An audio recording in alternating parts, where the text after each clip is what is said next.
una injusticia total. Sí, se fue la luz, pero mire cómo son las cosas. Sí, sí.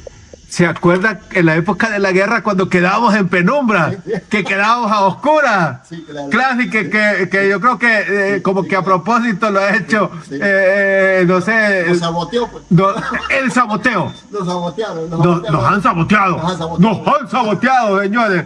Oye, esto nos reímos, lo hablamos como parodia. Claro. Pero le aseguro, en la época de la guerra uno no hablaba. Por Dios. Señor Paca, bienvenido. ¿Cómo está usted? Buenos días. Acérquense el micrófono, por favor, amigos. Oiga, usted es apellido Pacas. Mi nombre es Juan Antonio Pacas. Ajá, placer saludarle, no le Gracias, conocíamos, gracias, solo le hemos muchas estado gracias. trabajando, Muchas gracias. haciéndole los stickers del café Don Pacas. Ok, sí, gracias. ¿De qué parte de la República de El Salvador nos visita? Yo le visito de Cantón El Amatón, Ajá. como el distrito de Jucuapa, Distrito de Jucuapa, departamento Cantón. de Sultán. Ah, ya. Ok. Excelente. Bueno, ¿y desde cuándo ustedes están con este emprendimiento del café? Fíjese que en esto venimos, hace un tiempo hicimos ese procesamiento de eso, pero pasamos por unas cuestiones ahí, pero después nuevamente hemos vuelto a emprender, ¿no? Correcto. Ustedes son de los que en aquella época, digamos, se unieron a una sociedad cooperativa y lograron cada quien sus parcelitas, ¿verdad? Bueno, pues Ajá. esta es una historia. Pues la historia es de que yo Sí. soy un excombatiente de la cooperativa María 92, soy María miembro- 93. María 93. Ajá, sí, de ahí viene la historia. ¿Ah? Soy miembro propietario de ahí también, del beneficio de las Marías. Correcto. O sea, estamos hablando que el beneficio de las Marías antes era propiedad de terratenientes, ¿verdad? De caficultores. De Resino, ¿De quién era? apellidos Resino. Y luego en el proceso De los acuerdos de paz. acuerdos de paz, Ujú. toda una historia, porque a ustedes les ha costado. Ah, sudor. bueno, esa es una historia que quizás es muy lejos de decir. Yo quiero decirle de que fui combatiente de la zona del Cerro El Tigre, conozco toda la historia del Cerro El Tigre, que es la zona cafetalera, ¿no? Ajá, Llano de claro. oro. Entonces, en esa parte, pues, ¿Comandante qué le decían a usted? ¿O que seudónimo?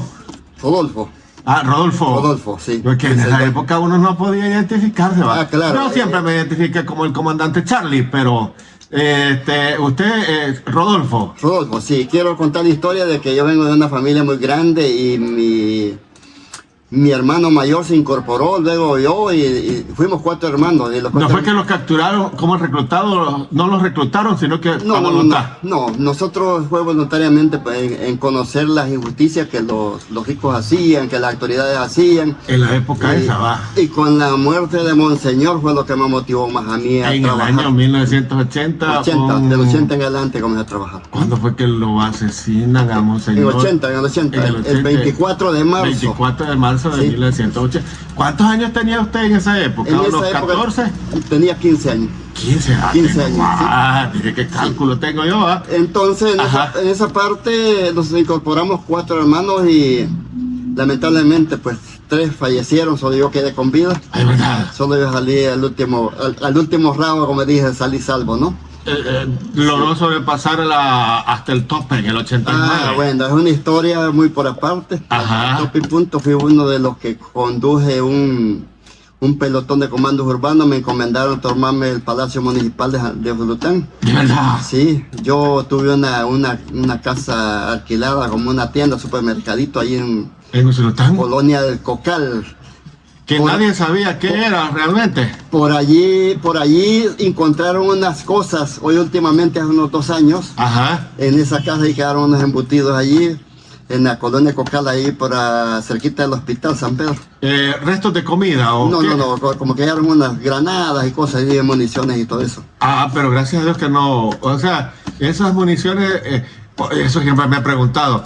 ¿Será que todavía desperdigado habrá algo peligroso en las montañas y uno se pueda parar usted? Sí, claro. Ajá. Tienen que haber, algunas cosas pueden estar deterioradas, pero hay otras pues sí están bien protegidas, porque yo fui uno de los logísticos, yo tuve muchos cargos a mi responsabilidad, ¿no? Estamos hablando con Rodolfo. Y en el caso de ¿Cómo le llaman a usted? O sea, ¿qué cargo llegó a tener dentro del FMLN? A eso quiero llegar, de que yo cuando me incorporé fui uno de los que quizás fui muy creativo. Yo vengo siendo líder en de que es el que nací. De verdad, o sea, Sí. ya lo trae O sea, usted. ya lo trae. Uno Entonces, ya lo trae, va, que va. Pero donde vine a desarrollar más todo fue cuando me incorporé. Ajá. La primera vez yo comencé a trabajar con los de la FAL, con Luis. Fuerzas Y conflicto, ¿cómo conflicto. se- de liberación, Fuerzas Sí. Armadas de Liberación. Sí, de la FAL. Ajá. Pero luego desaparecieron y se fueron unos para el Espino y otros para el Volcán de San Miguel. Entonces me incorporé al ERP. Al ERP, ERP, Ejército de la Revolucionario Revolucionaria del Popular. Correcto. Entonces, Estuve ahí, vamos contando 2 de los 5 brazos armados sí, claro, de la guerrilla. Claro. Fui uno de los que trabajé muy ampliamente Sí. en muchas áreas. Yo fui político militar. Siempre quise ser solo militar porque ¿No le gustaba la política? ser político militar es un doble cargo, y luego de eso yo tuve la responsabilidad. Cuando me habla de qué responsabilidades tuve, Ajá. yo fui uno de los que tuve un cargo de, primero, un cargo de logística de abastecimiento, Sí. donde se manejaba la plata para esperar gente que venía de Morazán o viajaba de Tres Calles en San Agustín, o venía de Jucuarán para la zona del Cerro Para Tigre. repartirles el billete. No, para tenerles abastecido ¿de qué?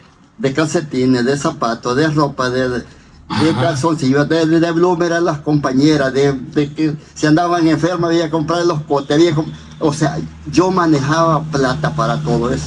¿De dónde venía esa plata? Esa plata venía Por medio en algunas de partes. Chafic Handal y toda esta alta dirigencia. Eso eran peticiones de los que hacían los comandantes, quizás hacer las gestiones de ayuda, pero Ajá. luego el país que más aportó fue China. ¡China! Sí, China. Oh, de verdad. Yo tuve allí el conocimiento de que recibimos algunos. ¿No era la Unión Soviética todavía?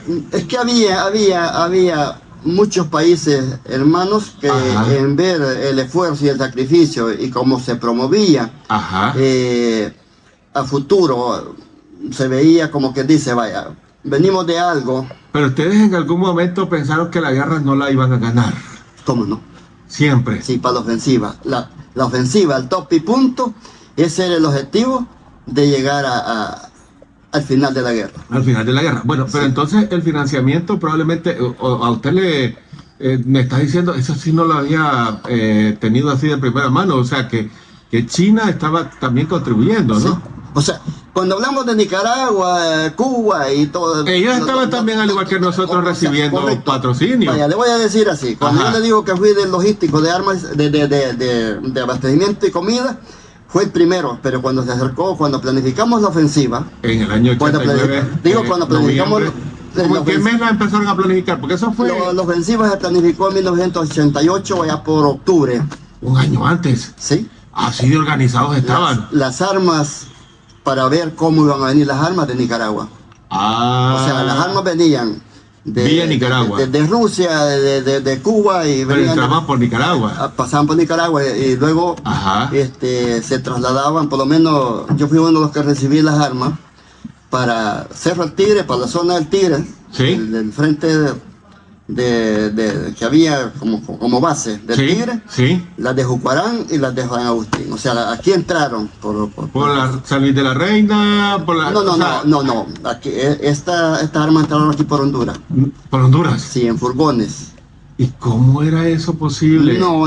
Esa cosa era bien fácil. O sea, mandaban una rastra con cemento Ajá. y bajo el cemento venían las cajas llenas de armas y munición. Qué tremendo. Y creo que le encuentro toda la lógica que la colaboración internacional que estaban brindando a la guerrilla entrara por el país de Nicaragua, porque Nicaragua tiene allá, digamos, entrada por el mar Atlántico, Sí, claro, ¿no? claro. Entonces era lógico. Y sabiendo que Nicaragua estaba en compadre hablado con el comunismo aquí también, o sea, todo lo que estaban haciendo, pues claro, o sea, lo que ellos hacían era servir como puente, y ya era más complicado el ingreso por las fronteras entre Nicaragua y El Salvador. Ah, y como estaban bien controladas, por eso se iban por Honduras, entrando por el Amatillo.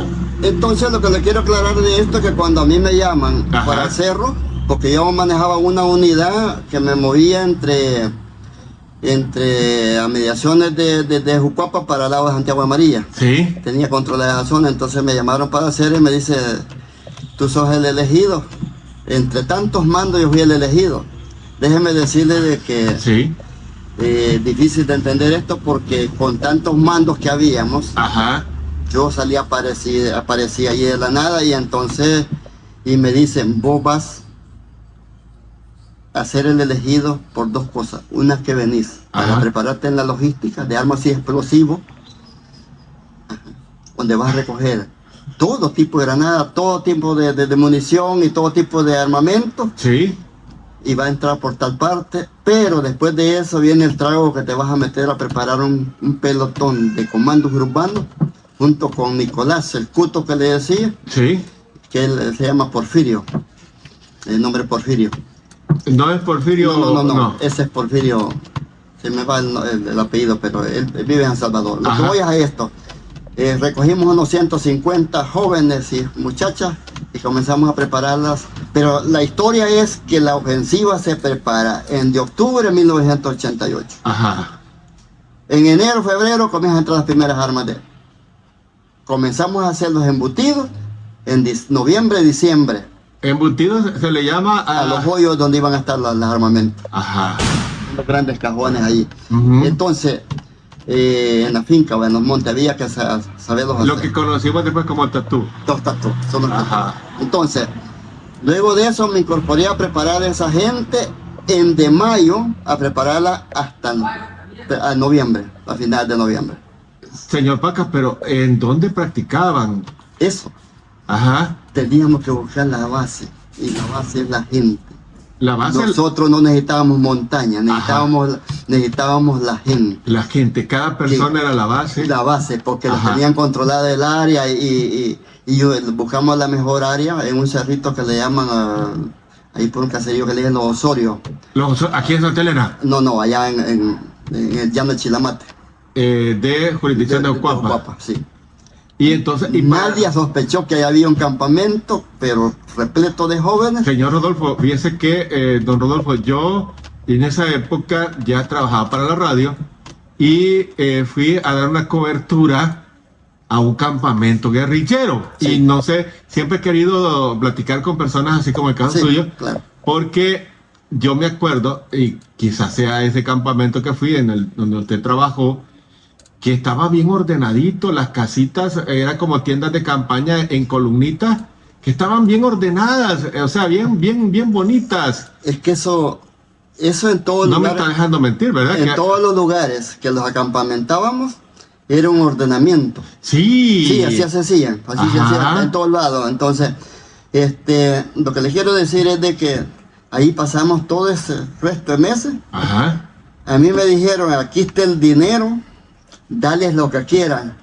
Si ellos quieren comer solo pollo campero, dale. Si quieren comer solo pizza, y quieren sorbete, y quieren pupusas, lo que los jóvenes pidan. Ajá. Porque lo que viene de último, no Eso, tremendo. sabemos si va a regresar. Es una ida sin regreso para Ajá. muchos. Está garantizado que vamos, pero no de la... No regreso. Entonces, Ajá. ya en los últimos días tuvimos que, ya cuando nos despedimos, bien difícil de decir. Pero ustedes les dijeron todo eso a los muchachos. Bueno, de hecho no. ¿Se acuerda que...? No podíamos decirle. Porque los Solo, desmotivaba. solo tuvimos que decir Ajá. que era una misión muy amplia, de una gran envergadura, Ajá. pero tampoco se podía decir cómo y qué, Ajá. porque pasó un caso. Sí. Yo le digo yo, ¿por qué no se ganó la guerra? Ajá. Es porque nosotros a veces somos flexibles. Uno de los mandos de San Agustín, de la zona Tres Calles que le llaman, Ujú. confió en la compa, en la esposa de la mujer de él. Y lo traicionó. ¿O qué pasó? El día que, el batallón atonal estaba en San Agustín y el compa, los compas de allá, de la zona de San Agustín, iban a emboscar el batallón más fuerte, ¿no? El atonal. Sí. Lo iban a emboscar y lo iban a exterminar allá. Ajá. Aquí quedábamos nosotros con para pelear con el Jucuarán, con el Oromontique. Y la brigada, la secta. brigada, va, Sí. la brigada. Entonces, Pero al que tenía verdad, o sea, que le llevaban hambre, como decimos, era a la tonal. Sí, porque era el de choque. El que tenía más como... Era el de choque, más preparado. Más especialidades, tenía más especialidades. Sí. Entonces, en esa parte, el problema es que el compa no tuvo con decir una misión amplia de gran envergadura, no, que le dijo, vamos a hacer una ofensiva donde vamos a ganar. Ay, Dios. Y una noche antes se desertó la compa, se presentó al cuartel. ¿Llevó la información? Cuando nosotros salimos uniformados, estábamos uniformándolo en la zona de... Yo el primer enfrentamiento lo tuve al nomás subir de la quebradita que está de... ¿Cómo se llama? Donde hay las escrituras, Allá, el centro de registros. Allí. Ajá, en Allí. Usulután, en la ciudad de Usulután. Allí está, ahí. Ujú. Ajá. Allí. Ajá. Nosotros veníamos por esa quebrada. Y saltamos para ahí. sí, cierto, ahí está la quebrada. Administración de renta, ¿cómo se llama? Ajá, cabal, sí. Allí en la esquina, ahí Ajá. peleamos. Fue el primer tope. Sin saber que todo el atonal estaba replegado ya en todo el sur. Que ya estaban avisados. Que ya se habían venido. Ajá. Se vinieron en la noche a tomarse Usulután. Ah. Difícil, tía, es difícil. O sea, Y ustedes en ese momento todavía no pensaban, no tenían esa información. no. Porque no había. En aquella época, amigos, para No que ustedes- había había celulares. No. Bueno, de hecho, aunque No, hubieran habido, No, nosotros podíamos comunicarlos. pero tenían radios y por clave. Pero dejamos 4 días antes de Ajá. no tocar un radio de comunicación. para no despertar sospechas. Para abrir eso, Ajá. el día 11 a las 11 de la noche se iban a abrir todos los radios, todas las frecuencias de radio. Porque era el rompimiento de secreto. Ajá. Y eso se rompió antes porque realmente, como quien dice, el primer enfrentamiento que tuvimos de cerca es que nosotros veníamos subiendo por la administración de renta Ajá. y comenzó el desmadre en el cementerio, ahí cerquita. Sí. Y bueno, y yo creo que lo que me está queriendo decir usted es que cuando me dice lo hubiéramos ganado y no ganamos, es porque la guerra al final no se decide en la batalla, sino que en la mesa de negociación, ¿se acuerda? Con esto de los acuerdos de paz, en donde se ponen de acuerdo tanto el gobierno como la guerrilla para ponerle fin al conflicto. Sí. Pero quizá usted cree que hubiese sido más honroso el que se hubiera definido y que la guerrilla hubiera ganado abiertamente la guerra. La guerra se planificó de una manera al inicio de la planificación, Ajá.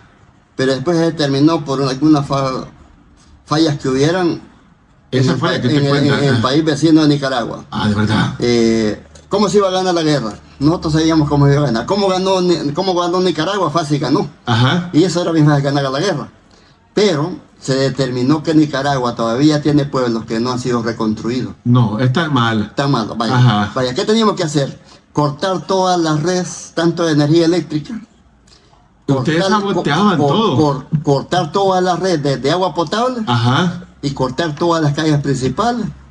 Y A dejar sitiado. hacer una reflexión con la gente a ponerlos a salir a las calles y todo eso para que no se transportaran las tanquetas y los convoyes militares, y luego nosotros teníamos que venir a esperarlos con los misiles. Entonces íbamos a ganar la guerra, pero dijimos nosotros, determinantemente íbamos a fracasar económicamente después de un triunfo. Porque no tenían o sea, no estaban seguros El respaldo internacional que tendría que haber sido millonario económicamente iba a ser para restablecer todo. Entonces, La parte para esto, ajá. pues, es bien difícil decirlo así, de que nosotros era un tiro bonito. No, el tiro iba a ser muy amargo después. Ajá. Porque acuérdate de que de ganar la guerra y luego quedar como está y no tenemos ayuda, la ayuda necesaria. Ajá. Y este pueblo. Y más que todo en ese momento también a nivel mundial lo que impactó a las guerrillas, como el caso de El Salvador, fue la caída del muro de Berlín, ¿se acuerda? Sí, claro. Bueno, Lo celebramos nosotros celebramos eso en el cerro cuando cayó eso. Ajá. Hicimos una celebración con todos los campamentos. Ajá. Sí, todo eso lo hacíamos nosotros. Pero en eso todavía la Unión Soviética estaba con mucha plata, muchos millones y ayudaba, ¿verdad? Sí, claro que sí. Pero cuando ya cesa esa ayuda era lo que ustedes pensaban, la complicación, ¿verdad? Entonces, en esa parte, yo creo que pudiéramos hacer una entrevista un poco más amplia porque tengo algunos compromisos ahorita que hacer. Sí, lo están llamando, ya sé, pero mire qué interesante y solo una última cosa que sí quiero preguntar. Dígame. Es ¿por qué usted se decanta a ser guerrillero? O sea, ¿qué lo motivaba para hacer todo lo que hizo? Yo no fui un guerrillero que me incorporé porque la vida civil no me gustaba, porque le voy a platicar acá así, ¿por qué jóvenes se incorporaron a la guerra? Tanto jovencitas como jovencitos. La jovencita no quería que la mamá la mandara y era bastante, como quien dice, esa muchacha que a veces es rebelde, ¿no? Los jóvenes, muchos se incorporaron por algunas razones. Porque tenían vicio, porque no conseguían novia y un montón de pretextos. Porque yo para comenzar a trabajar en la guerra tuve una sola cosa, es decir, primeramente examiné cómo trabajaban, cómo era el trabajo en la finca, en los trabajaderos de los ricos, cómo maltrataban al pobre, al campesinado. La autoridad, la guardia, la Policía Nacional y la Policía de Hacienda y los defensas civiles maltrataban, violaban y hacían muchas cosas. Entonces, yo dije yo soy un joven y no voy a querer que me pase esto. Además, yo no voy a querer que esto le sucedan a otras generaciones que vengan en camino bien. Entonces, si hay que sacrificar la vida ahora, hay que hacerlo. Por una causa justa, vale la pena morir. Entonces, comencé a ver el maltrato y malas pagas de los ricos y de los burgueses. Una injusticia total. Se fue la luz, pero aquí terminamos. Estoy grabando todavía para el podcast. Okay. Yo le agradezco, amigazo, y fíjese que justamente terminando el podcast, prácticamente, mire cómo son las cosas. Sí. ¿Se acuerda en la época de la guerra cuando quedábamos en penumbra? Que quedábamos a oscuras. Sí, claro. Claro, y que yo creo que como que a propósito lo ha hecho, Sí. No sé. Nos saboteó, pues. El saboteo. Nos sabotearon. Nos han saboteado. Nos han saboteado, señores. Hoy esto nos reímos, lo hablamos como parodia. Claro. Pero le aseguro, en la época de la guerra uno no hablaba. Por Dios. Muchas gracias. Hoy tenemos esta libertad y qué bueno. Gracias, amigazo. Deme la mano. ¿Todavía puedo la derecha o la izquierda? ¿Cuál da usted? No, pues, por derecho tiene que ser. Por derecho. Bueno, bendiciones, oiga. Okay, aquí en el saboteo. Sí, claro. Bendiciones, amigo. Bueno, pues gracias.